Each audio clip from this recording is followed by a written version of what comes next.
Evangelio según San Mateo,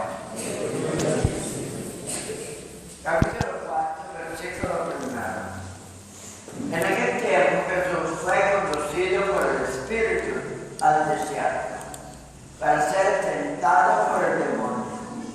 Pasó 40 días y 40 noches sin comer y al final tuvo hambre.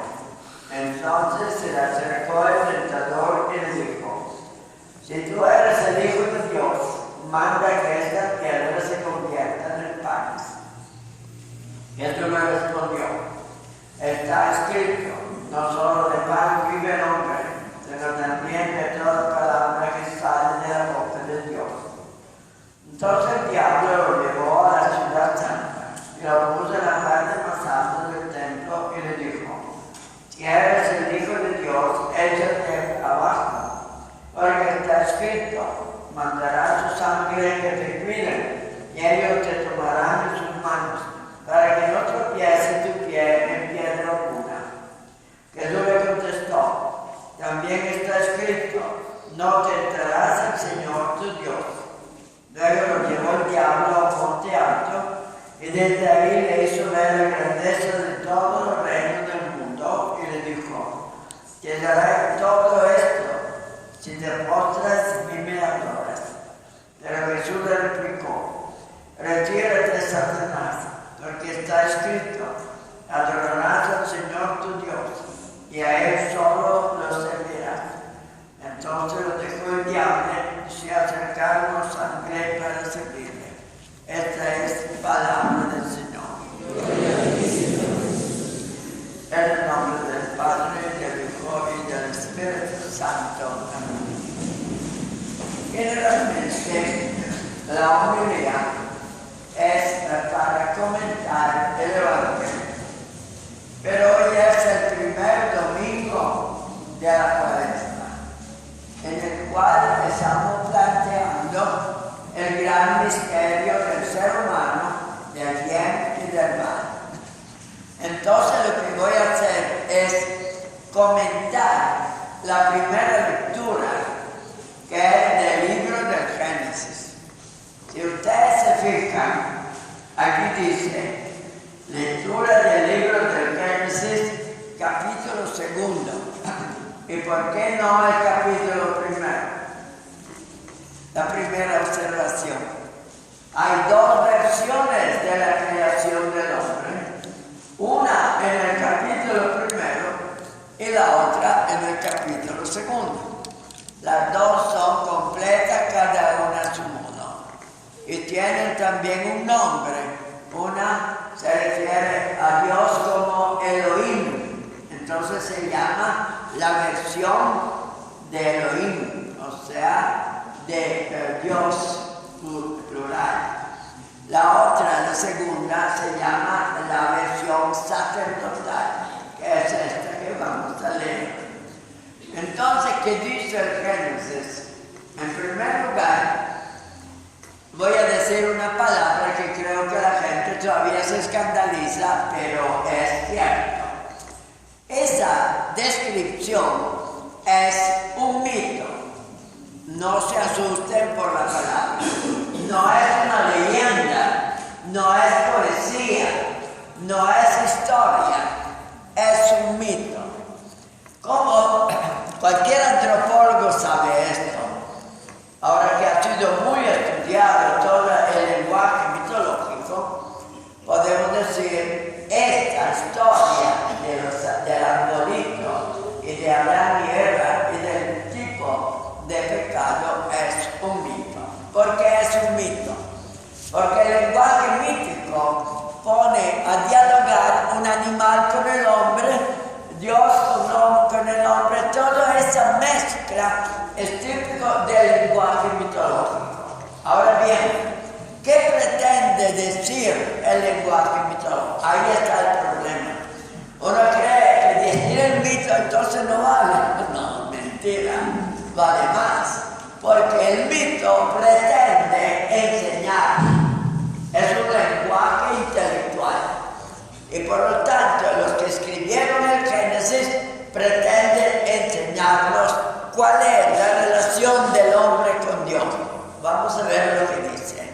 En primer lugar, dice que Dios crea el hombre, aparte de toda la creación. Aquí hay un problema que ustedes habrán oído muchas veces. Los muchachos también que van a la escuela le dicen, el hombre viene después de una evolución.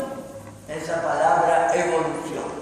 No hay nada contra la fe, porque aquí dice que Dios tomó el polvo de la tierra y hizo el hombre. Pero Dios no es un alfarero, así que no podía usar el polvo. ¿Y cómo lo hizo? A través de una larga evolución, quizás de millones de años, hasta que llegó el momento que Dios agarra a ese hombre y le insufla su espíritu. ¿Ya? Entonces, todo eso queda claro. Nos enseña que Dios crea el hombre, aunque sea a través de un proceso largo. La Biblia no habla de eso. Habla solo que al final Dios agarró esa criatura y le sopló su espíritu. Por lo tanto, no es un animal. Es diferente de todos los animales, porque tiene una inteligencia propia, una libertad propia, y eso es Adán. Adán y Eva, que viene también creada por Dios. Ahora viene el problema del pecado. Dice que la serpiente era el animal más astuto que andaba ahí en el monte. Aquí interviene otra vez el mito en que la serpiente habla. Pero fiquémonos en el diálogo.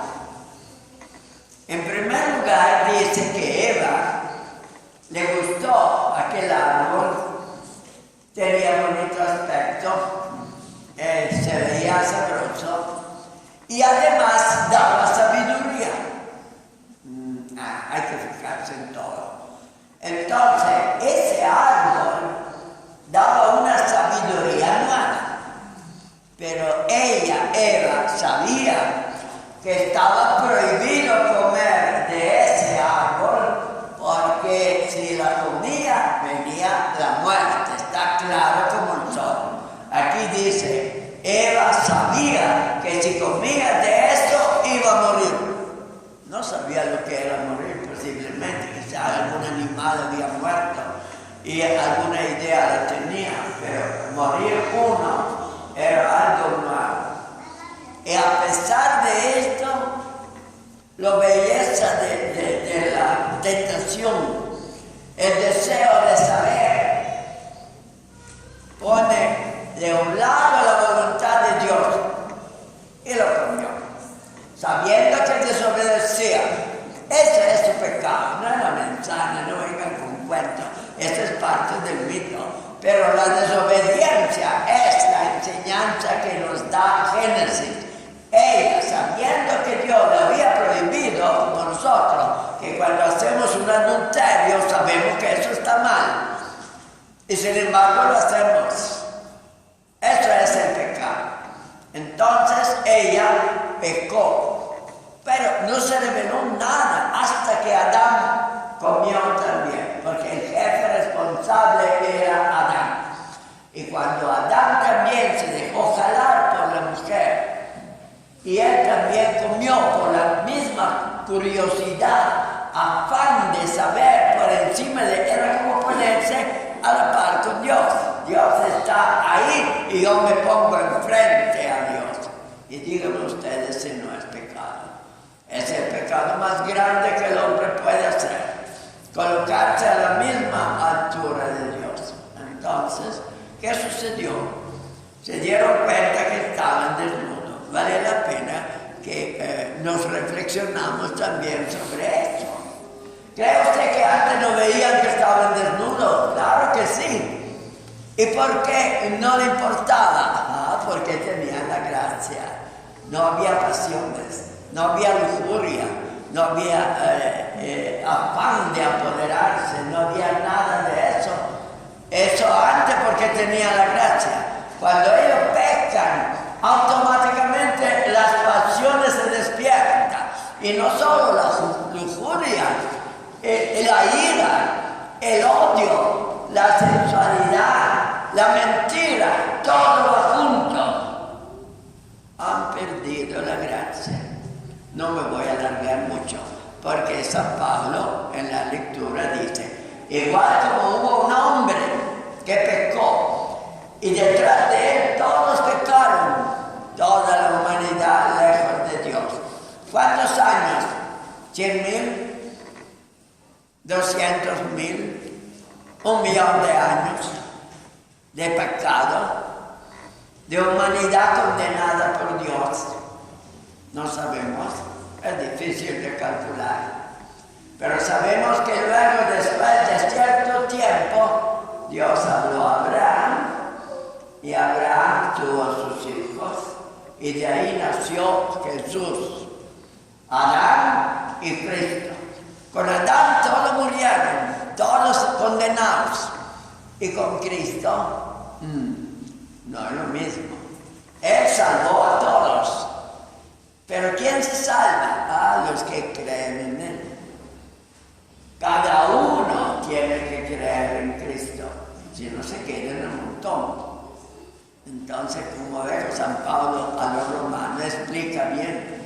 Por un hombre entró el pecado en el mundo. Es el pecado que decimos original, que se borra luego por el bautismo. Pero Cristo se ofreció al Padre, ganó el amor de la humanidad, que el Padre estaba ofendido, pero no todo el mundo se salve, los que crean en Cristo. Muchos que crean en Cristo resucitarán con Él y llegarán a la salvación. Esto es el Génesis, sin tener pelos en la lengua, diciendo a las cosas el nombre que les toca. Así que sí hay mito, pero el mito tiene un sentido, y para eso está el Génesis, para que nosotros penetremos, ahora que estamos empezando la Cuaresma, esa historia del pecado que Cristo rescató, y vamos a hacer nuestra Cuaresma uniéndonos a Cristo para ser los que se salvan. Alabado sea Jesucristo.